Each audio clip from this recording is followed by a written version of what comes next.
Good morning everyone, তোমরা সবাই কেমন আছো? আই হোপ তোমরা যেখান থেকে আমার এই ভিডিওটা দেখছো সেখানে তোমরা ভালো আছো, সুস্থ আছো, সাবধানে আছো। আমি বড়োদেরকে প্রণাম আর ছোটোদেরকে ভালোবাসা জানিয়ে আবার নতুন একটা ভিডিও নিয়ে তোমাদের সামনে হাজির হয়ে গেছি। আজ হচ্ছে একটা অন্য ভিডিও, পুজো বাড়ির ভিডিও। পুজো বাড়ি বলতে আজ হচ্ছে বুদ্ধ পূর্ণিমা, ওই জন্যই বাড়িতে হবে নারিয়ণ পুজো। পুজোটা হবে হচ্ছে বাপের বাড়ি, তাও ভাবলাম তোমাদের সাথে একটু শেয়ার করে দিই আর তোমরাও একটু দেখে নাও আমাদের বাড়ির নারিয়ণ পুজো কেমন হয়। এটা আমাদের বাৎসরিক পুজো, এটা আমরা প্রতি বছরই করে থাকি, কম বেশি ছোট বড় মানে করেই থাকতে হয়। পুজোটা তোমরা এনজয় করো আর একটা অন্য চমক নিয়ে আমি তোমাদের সাথে এবার পরে আসছি। লক্ষ্মী নারায়ণ বাবা ত্রিনাথ দেবতা মহাপূজা পূর্বকম বাবা তুলে নাও।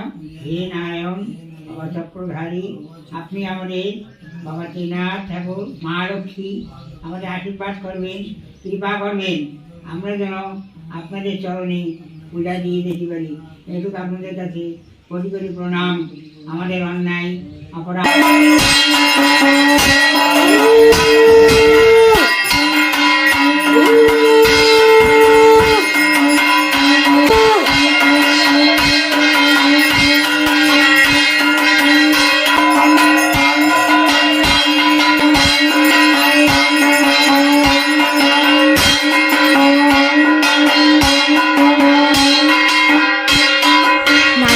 মোটামুটি কীভাবে হয় কেমন হয় মোটামুটি তো সবাই জানো। চমক যেটা বললাম সেই চমকটাই হচ্ছে একটা অন্যরকম।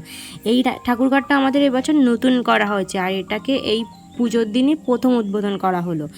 দেখো তোমরা কেমন হয়েছে একটু কমেন্ট করে জানাবে, কিন্তু আমাদের এই ঠাকুরঘরটা তোমাদের কেমন লাগলো। এটা সুন্দর বয়নে যিনি সকলিত কামে কাননে তেজি শ্যাম বৃন্দাবন এসো মন বৃন্দাবন জয় শ্রী মন তব চাহে। ঠাকুরঘরটা না অনেকদিন আগে থেকে স্টার্ট করা হবে ভাবা হয়েছিল, কিন্তু আর দিন আর ঠিকঠাক ভালো পাওয়া যাচ্ছিল না, ওই জন্য আজকেই ভালো দিন বলে ওই জন্য আজকেই উদ্বোধন করা হলো। দেখলেই তো পুজোয় তো অনেকক্ষণ আগেই বসে গেছে। তারপরে এদিকে দেখলে বাবা পাঁচালিও করে নিল, কারণ যথারীতি দুটো পাঁচালি, নারিয়ণ আর তিলকনাথের পাঁচালি, ওই জন্য বাবা নারিয়ণ তিলকনাথের পাঁচালি দুটো করতে একটু দেরি হয়, যথারীতি পাঁচালি পুরো পাঁচালিটাই পড়তে হয়, ওই জন্য বাবা পাঁচালিটা পরে কমপ্লিট করে নিল। আর এদিকে যে নারায়ণ পুজোর মূল যে উপকরণটা লাগে সেটা দুধ। ওই দুধটা আমি আর আমার হাজব্যান্ড মিলে একটু মেপে দিলাম, মানে দুধটা বাড়িরই দুধ একটু মানে মেপে দিতে হয় 5 পা মতো, যদি 5 পর পুজো ওই জন্যই 5 পা দুধই মেপে দিলাম। তারপরে এদিকে দেখো পঞ্চপ্রদীপের তুলো পাকানো হচ্ছে, যদি পঞ্চপ্রদীপ দিয়ে আরতি হবে। এদিকে ওই নাইটিটা পরে না আমার এতটাই গরম লাগছিল, আমি না জাস্ট বসে থাকতে পারছিলাম না, ওই জন্য আবার নাইটিটা চেঞ্জ করে আসলাম। এদিকে দেখো পুজো তো মোটামুটি আমাদের অঞ্জলি সবই কমপ্লিট হয়ে গেছে, এবার আরতি হবে, তারপরেই পুজো শেষ হয়ে যাবে।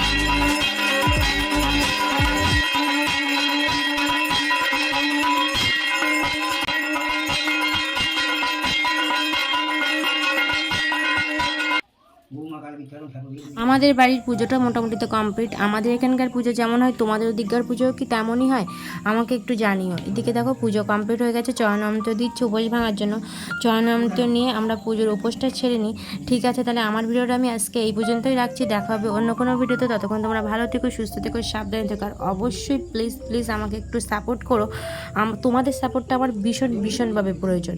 Thank you for watching.